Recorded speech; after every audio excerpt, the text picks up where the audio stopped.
NM Srinivas Reddy మీడియాతో మాట్లాడుతున్నారు. Live చూద్దాం. కుట్రకు తెరలేపినరు.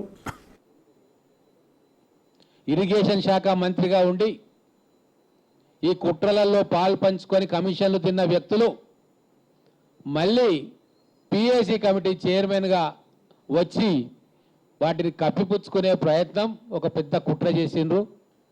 భగవంతుని దయ వలన ఏ వ్యక్తి వల్ల మొత్తం 1,00,000 కోట్ల రూపాయలు, ఏ కుటుంబం వల్ల 1,00,000 కోట్ల రూపాయలు దోపిడీకి గురైందో, ప్రజాధనం దుర్వినియోగమైందో అదృష్టవశాత్తు ఈరోజు పిఏసీ చైర్మన్ పదవి ఆ కుటుంబం చేతిలో లేదు. మనిషిని చంపిన వాడికే పరిశోధన చేయి, ఇన్వెస్టిగేషన్ చేయి అంటే చేస్తాడా?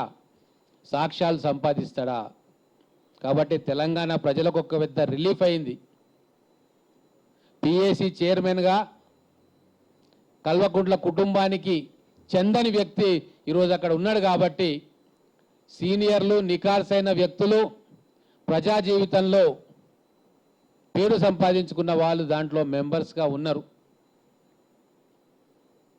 జీవన్ రెడ్డి గారు కావచ్చు, రేవూరు ప్రకాష్ రెడ్డి గారు కావచ్చు, ఇటువంటి అనేక మంది ఈరోజు పిఏసీ కమిటీలో మెంబర్లుగా ఉన్నారు.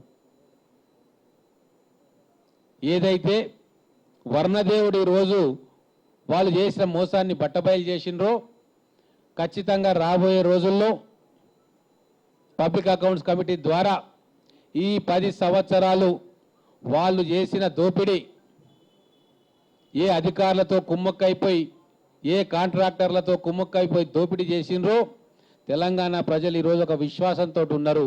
ఆ దోపిడీదారులు చేసిన దోపిడీకి ఈరోజు ఖచ్చితంగా పిఏసీలో పరిశీలిస్తారు, ప్రజల ముందు పెడతారు అని చెప్పి ఒక నమ్మకం, విశ్వాసంతో ఉన్నారు. ఎస్ఎల్బిసి గురించి కూడా కేసీఆర్ 10 ఏళ్ల పరిపాలనలో ఎస్ఎల్బిసి ఊసెత్తలే. కానీ ఈరోజు అదే ఎస్ఎల్బిసి 4,000 కోట్లపై చిలుకు కేటాయించుకొని పనులు ప్రారంభం చేయడానికి ఈరోజు మా ఇరిగేషన్ శాఖ మంత్రి గారు కృతనిశ్చయంతో ఉన్నారు. పనులు ప్రారంభం కాబోతా ఉన్నాయి. టనల్ బోరింగ్ మెషిన్ కూడా, ఆ స్పేర్ పార్ట్స్ అన్నీ కూడా రాబోతా ఉన్నాయి. తెలంగాణ ప్రజల, నల్లగొండ జిల్లా వాసుల కళ ఎస్ఎల్బిసి. గ్రావిటీ ద్వారా కృష్ణానది నీళ్లు నల్లగొండ ఫ్లోరైడ్ పీడిత ప్రాంతాల పంట పొలాలకు చేరే వెసులుబాటు ఉండి కూడా ఈ 10 సంవత్సరాలు కమిషన్ల మాయలో పడి దాన్ని పక్కన పెట్టిండ్రు. అదే లిఫ్ట్ ఇరిగేషన్లు పెట్టుకుంటే కమిషన్లు వస్తాయి. ఆ కమిషన్లు కాంట్రాక్టర్ల ద్వారా బీఆర్ఎస్ నాయకులు మింగొచ్చు అన్న ఏకైక కారణంతో నల్లగొండ జిల్లాలోని ఎస్ఎల్బిసిని పక్కన పెట్టిండ్రు. మేము అప్పుడు తెలంగాణ ఉద్యమంలో కొన్ని వందల సభల్లో పాల్గొన్నాం. కేసీఆర్తో పాటు ఎక్కడ పోయినా ఎస్ఎల్బిసి, ఆగిపోయిన ఎస్ఎల్బిసి టనల్ పనుల గురించి చెప్పేవాడు. నల్లగొండ ఫ్లోరైడ్ బాధిత, ఫ్లోరైడ్ పీడిత ప్రజల కోసం తెలంగాణ కావాలి అని చెప్పిన వ్యక్తి ఈరోజు నిన్న రిపోర్టు చూస్తే ఈ 10 సంవత్సరాల్లో ఫ్లోరైడ్ కంటెంట్ పెరిగింది తప్ప తగ్గలే. అంటే ప్రజలను మోసం చేసిండ్రు, ప్రజాధనాన్ని లూటీ చేసిండ్రు. ఇప్పుడు ప్రతిపక్ష పాత్రలో ప్రతిపక్ష నేతగా ఉండి కూడా అసెంబ్లీకి రాకుండా మళ్ళీ ఒకసారి ప్రజలను మభ్యపెట్టే ప్రయత్నం చేస్తున్నారు. అందుకే వాళ్ళు చేసిన పాపాలకు శిక్షగా ఈరోజు వర్ణదేవుడి రూపంలో కాళేశ్వరం పాపాల పుట్ట ఈరోజు ప్రజలందరికీ తెలిసింది. ఇక్కడైనా తెలంగాణలోని పోయినసారి ఎలక్షన్లలో వాళ్ళకు అర్థమైంది. ఎప్పుడైతే మేడిగడ్డ కుంగిందో అప్పుడే ఉత్తర తెలంగాణ ప్రజలకు అర్థమైపోయింది కాళేశ్వరం ఎంత బోగస్ ప్రాజెక్టో. మళ్ళీ ఇప్పుడు వాళ్ళు డిజైన్ చేసిన ప్రతి ప్రాజెక్టులో లోపాలు ఉన్నాయి.